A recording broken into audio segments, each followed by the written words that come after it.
Diariamente nós recebemos em nosso programa perguntas, e bastante perguntas, mas uma vez ou outra nós nos surpreendemos quando a nossa irmã Rosani preenche a ficha para passar para dar a resposta. A gente se surpreende, como aconteceu aí agora esses dias com uma nossa ouvinte, a irmã Maria, da Enseada, no Guarujá. Ela nos mandou o seguinte: recebemos uma mensagem, quer dizer, estamos dizendo, recebemos uma mensagem com saudação da irmã Maria. Há muitas Marias ouvintes, então indicamos que se trata da Maria, da Enseada do Guarujá, para o nosso programa, informando que o que está alimentando na vida espiritual, a sua vida espiritual, é o nosso programa com as nossas mensagens diárias e também os esclarecimentos bíblicos na parte do programa de perguntas e respostas. E ela então vai além e diz o seguinte: no local onde ela mora, há muitas casas e ela gostaria que fosse aberta uma porta de pregação por nós, ali no seu bairro da Enseada. Então nós queremos responder a nossa irmã Maria, residente lá, como dissemos, na Enseada, no Guarujá, que a sua mensagem nos sensibilizou e vamos estudar a sua proposta, falando com o pastor presidente, para abrirmos uma porta de pregação no seu bairro, se for viável dentro das nossas possibilidades.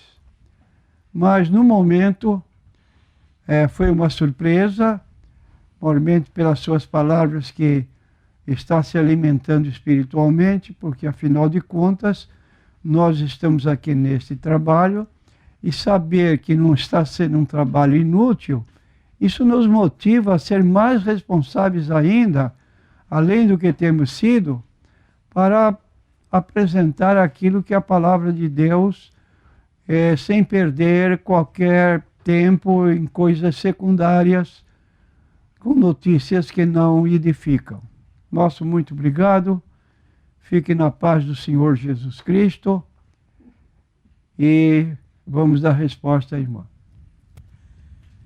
Pergunta do consulente Rodrigo. E essa pergunta combina bem com a pergunta feita aqui pela nossa irmã de Praia Grande. Ela não quer se identificar, mas ela quer saber do pastor sobre a igreja presbiteriana. Ela quer saber se é uma igreja evangélica ou se é uma seita. E ela diz lá que eles falam muito dos calvinistas. E ela queria que o pastor então falasse um pouco sobre o calvinismo. Essa pergunta combina bem com a pergunta do Rodrigo, que ele diz: o que a Bíblia defende, pastor? O livre-arbítrio ou a predestinação? A primeira parte da pergunta da nossa irmã, com respeito à igreja presbiteriana, nós informamos que a igreja presbiteriana é uma igreja evangélica das chamadas igrejas tradicionais pioneiras aqui no Brasil, quando ainda a mensagem do evangelho não podia ser apresentada no Brasil pelo domínio da Igreja Católica, e as autoridades estavam nesse afã. Então, lá pelos idos de 1910, 1911, ou um pouquinho antes, já a igreja presbiteriana estava aqui no Brasil, e, se não me engano, foi a primeira igreja a formar a escola bíblica dominical, de onde as demais igrejas, paulatinamente, começaram também a organizar suas escolas bíblicas dominicais. Agora, uma reserva que fazemos é que batismo por aspersão, enquanto o batismo bíblico é por imersão.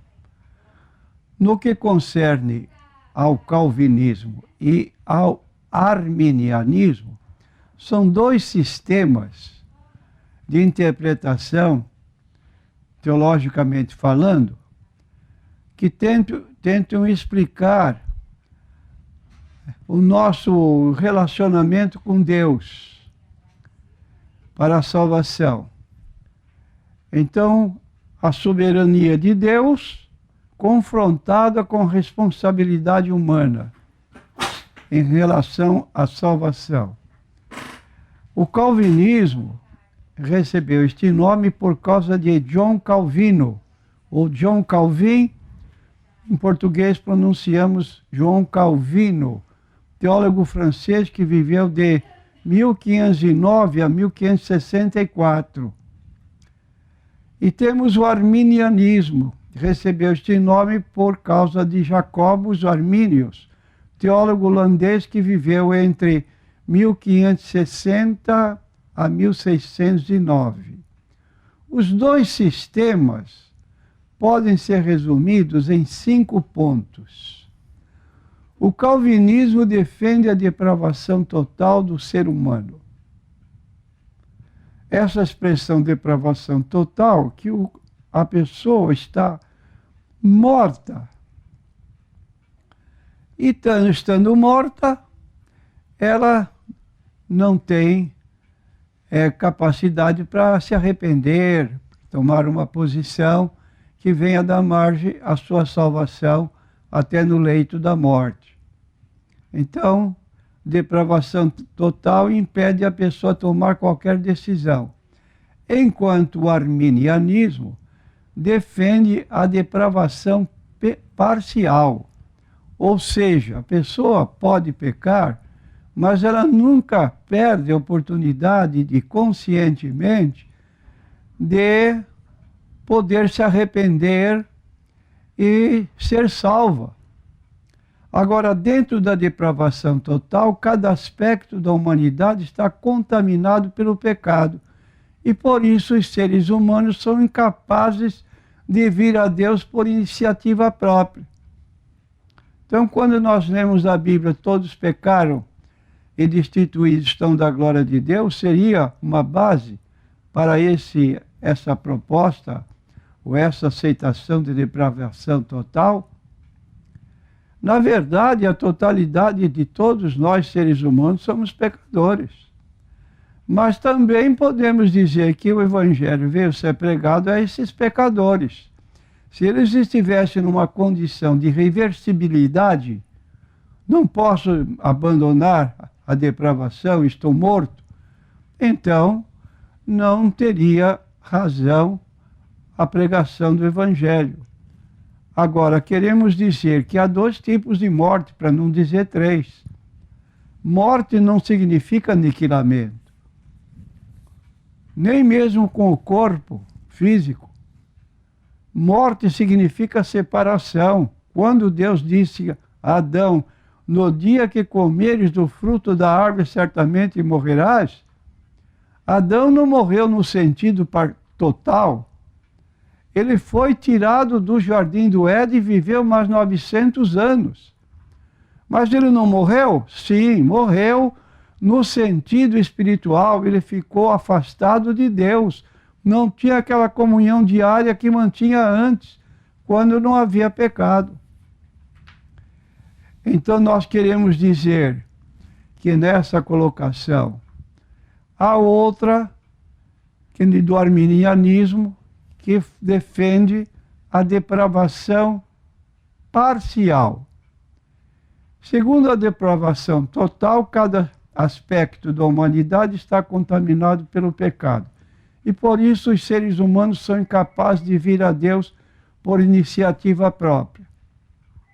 A depravação parcial defende que cada aspecto da humanidade está contaminado pelo pecado, mas não ao ponto de fazer que os homens sejam incapazes de colocar sua fé em Deus por iniciativa própria.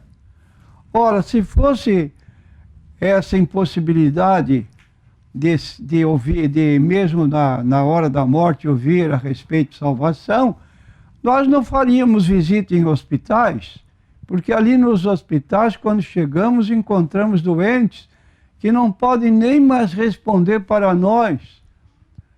Sim ou não, a pergunta que nós fazemos: você quer aceitar Jesus como Salvador e Senhor? Mas nós adiantamos: se você não pode falar, meneie com a sua cabeça um sinal de positividade ou de rejeição. E essa pessoa nós entendemos quando ela rejeita, quando aceita. Logo, não aceitamos essa colocação depravação total, porque senão teríamos que parcelar nosso serviço de evangelização, dado que há pessoas que na hora da morte ainda são salvas. E um exemplo bíblico foi o ladrão na cruz. Estava lá na hora da morte. O que ele podia fazer como condenado à morte pelos seus crimes praticados? Mas ele ousou pedir a Jesus: Senhor, lembra-te de mim quando entrares no teu reino. Jesus disse na hora para ele: hoje estarás comigo no paraíso. Então, retornando, o calvinismo defende a eleição incondicional. Ou seja, a pessoa já nasce dentro de uma eleição e ela não pode cair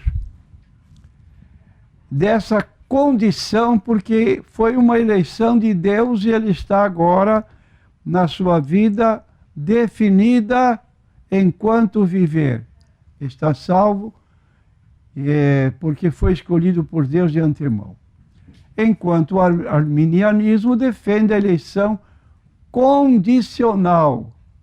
A eleição incondicional afirma que Deus elege pessoas, repetindo, para a salvação, baseado inteiramente em sua vontade e nada em que seja inerente à pessoa.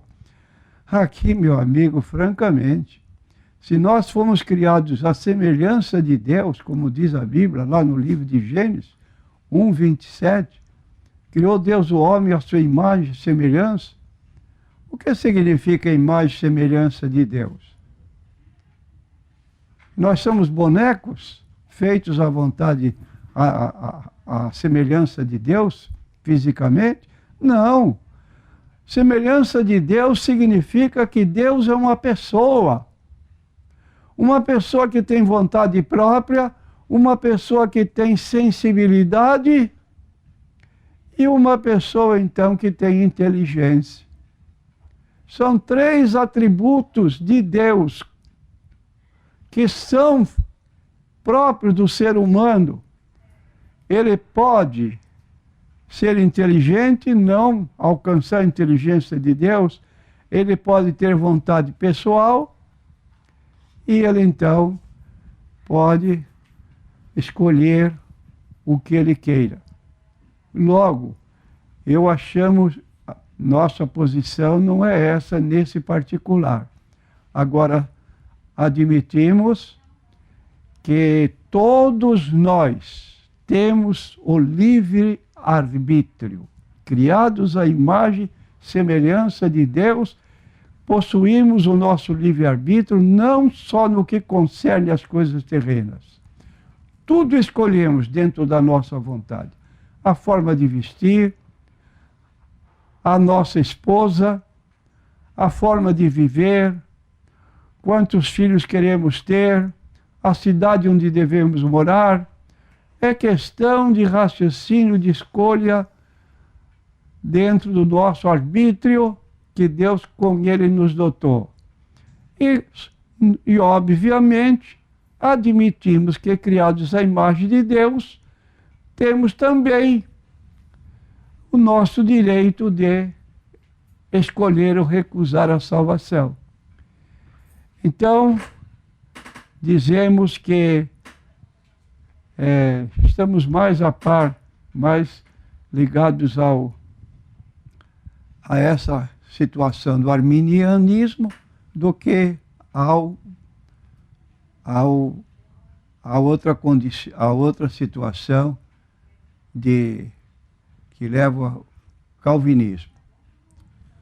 Pastor, uma segunda pergunta da nossa irmã de Praia Grande é com relação à igreja cristã evangélica, uma igreja lá com mais de 100 anos de existência em Praia Grande. É uma bênção, o senhor até esteve lá com o irmão Antônio Neto participando de um trabalho lá nesta igreja. Mas a nossa irmã nota que durante as mensagens eles fazem muitas citações de personalidades do nosso tempo. Fala de Martin Luther King, fala do escritor Érico Veríssimo, por exemplo. Ela quer saber, a nossa consulente, se isso está correto, pastor, durante uma exposição da palavra de Deus, fazer citações de pessoas, de personalidades do nosso tempo, pastor. Eu quero dizer, irmã, que não é comum essa colocação. Sempre citamos os personagens bíblicos. Entretanto, uma ou outra vez, se admite contar uma ilustração para que o assunto que está sendo abordado seja melhor entendido. E admito, sem saber, quer dizer, estou aqui apenas analisando à luz do que sou informado, que ocasionalmente alguma dessas pessoas, por exemplo, Martin Luther King, é uma pessoa muito conhecida no mundo inteiro. E também Érico Veríssimo é um grande escritor brasileiro.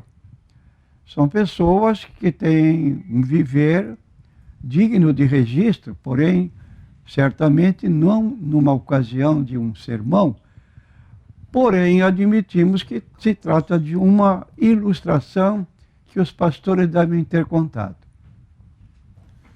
Muito bem, o irmão Antônio Neto aqui está complementando a informação. É o pastor Klaus ali, o pastor da igreja evangélica, a igreja cristã evangélica ali em Praia Grande. Que Deus abençoe e recebam aí os cumprimentos do pastor e também do nosso irmão Antônio Neto, que estiveram aí e foram muito bem recebidos nessa comunidade cristã. Que Deus abençoe vocês aí em Praia Grande. A próxima pergunta é do consulente Reginaldo, da cidade de Cubatão.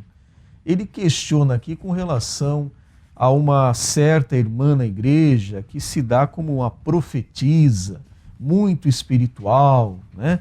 E ele questiona porque ele não vê uma certa conformidade com as suas vestimentas, com o seu proceder fora da igreja. Ele até faz uma certa citação aqui com relação à roupa, a adornos, que não é necessário nós citarmos. Simplesmente o Reginaldo quer que o pastor fale a respeito. Diz ele que essa irmã espiritual, as profecias não se cumprem não, viu, pastor? Já falou várias e não se cumpriram. O que dizer sobre isso? Olha, eu prefiro me colocar na opinião com relação às profecias. Porque nós lemos aqui no livro de Deuteronômio a maneira como é que nós podemos aceitar ou recusar uma profecia. Isso aqui é grave. Um elemento dentro da igreja que sempre profetiza e sempre dá errado a sua profecia, não está bem espiritualmente. E temos pior do que isso, que era um membro da igreja apenas. Mas líderes que governam igrejas e determinadas seitas que têm liderança toda envolvida com seitas heréticas, com doutrinas e profecias errôneas, que não acerta uma no seu calendário de profecias. Agora diz aqui textualmente, Deuteronômio 18, 20 a 22, o profeta que tiver a presunção de falar alguma palavra em meu nome, que eu não lhe tenha mandado falar, ou o que falar em nome de outros deuses, esse profeta morrerá. Dentro da lei de Moisés, não havia outro jeito. Penalidade máxima. E se disseres no teu coração, Como conhecerei a palavra que o Senhor não falou? Quando o profeta falar em nome do Senhor, e essa palavra não se cumprir, nem suceder assim, esta é a palavra que o Senhor não falou. Com soberba a falou aquele profeta. Não tenha medo dele. Não tenha temor dele. Então aqui dois problemas. Primeiro, o profeta, na lei de Moisés, não digo hoje que não é possível e nem devemos fazer uma coisa dessa, mas não, o profeta morreria. E se falar não se cumprir, ainda no versículo 22, esse profeta está fora. Por quê? Falou por soberba. Não tenhas temor dele. Porque uma pessoa, como diz o nosso consulente, que se destaca numa igreja, em voz alta, falando uma profecia, e essa profecia não se cumpre, não passa de soberba para ser admitida como profetisa perante a opinião de todos os crentes. Muito bem, a próxima pergunta é da consulente Luísa, falando aqui sobre orar no monte, pastor. É necessário subir ao monte para a oração? Existe sempre aquele estímulo que no monte nós estaremos mais perto de Deus. É diferente orar em casa, no quarto, e orar sobre o monte, pastor? Eu quero dizer à nossa irmã Luísa que nós estamos vivendo num tempo difícil.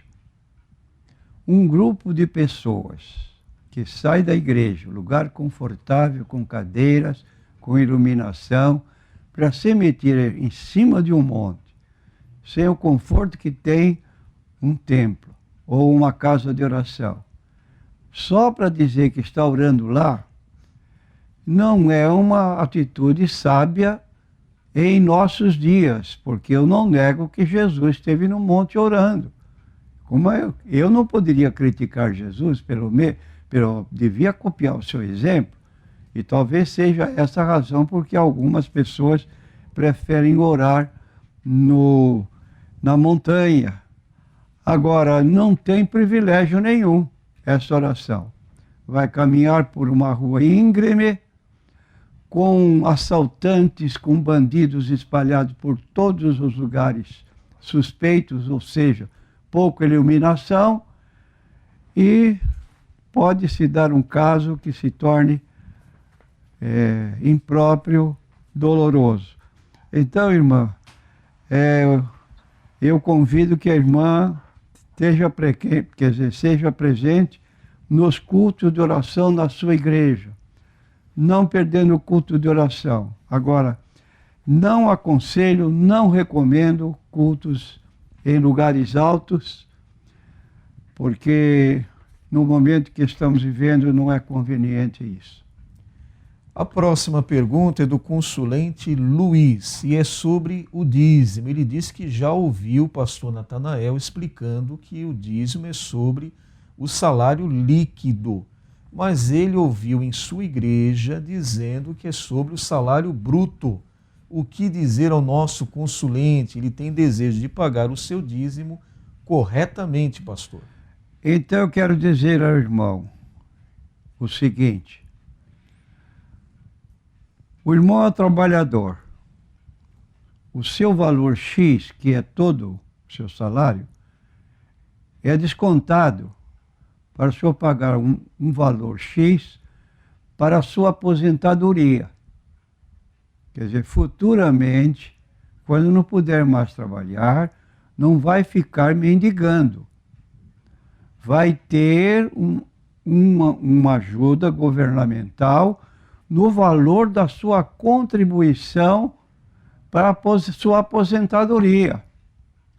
Agora, quando o irmão chegar a essa época, não trabalhando, o irmão vai ter meios de subsistência.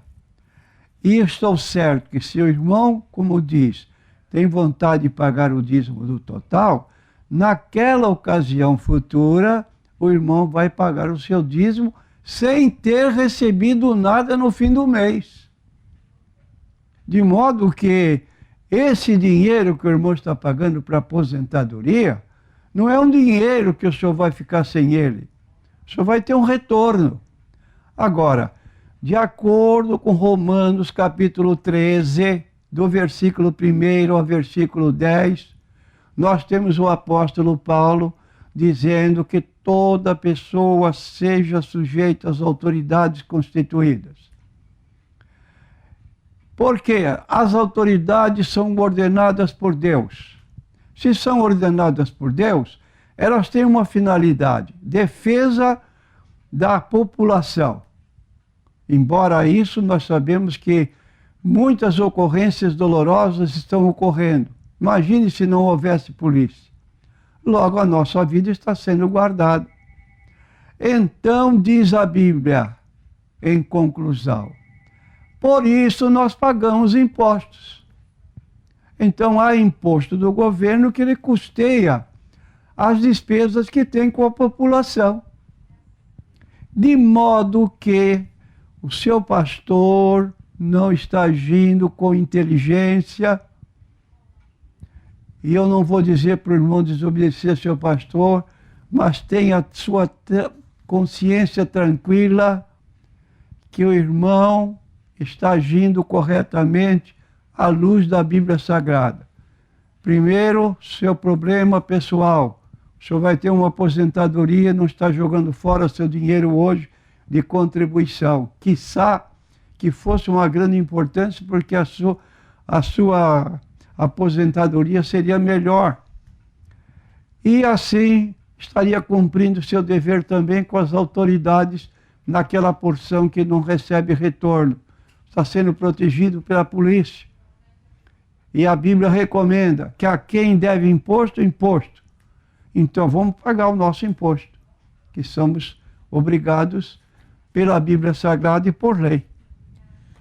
Muito bem, o programa Consultando a Bíblia está chegando ao seu final. Pastor, o irmão Ricardo, da Igreja Palavra de Vida, lá também do Guarujá, está ligando aqui, está dizendo que, como a irmã Maria, lá da Praia da Enseada, no Guarujá, ele também diz que o nosso programa é uma bênção do começo ao fim.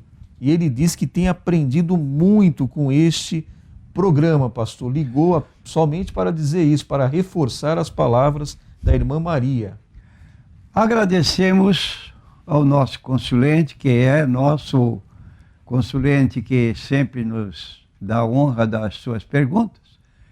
E estamos aqui para servir a Deus, para ajudar os irmãos. Bem sabemos que em várias igrejas não há essa possibilidade de fazer perguntas, e perguntas às vezes bem profundas, que exigem um estudo para poder saber responder. E como esse estudo delicado aqui do nosso irmão, que acabou de perguntar sobre o dízimo, ele está com toda a razão, vamos dar razão a ele, biblicamente e pessoalmente. Muito e bem. Continue nos servindo, quer dizer, servindo-se de nós, e agradecemos a sua manifestação de apoio.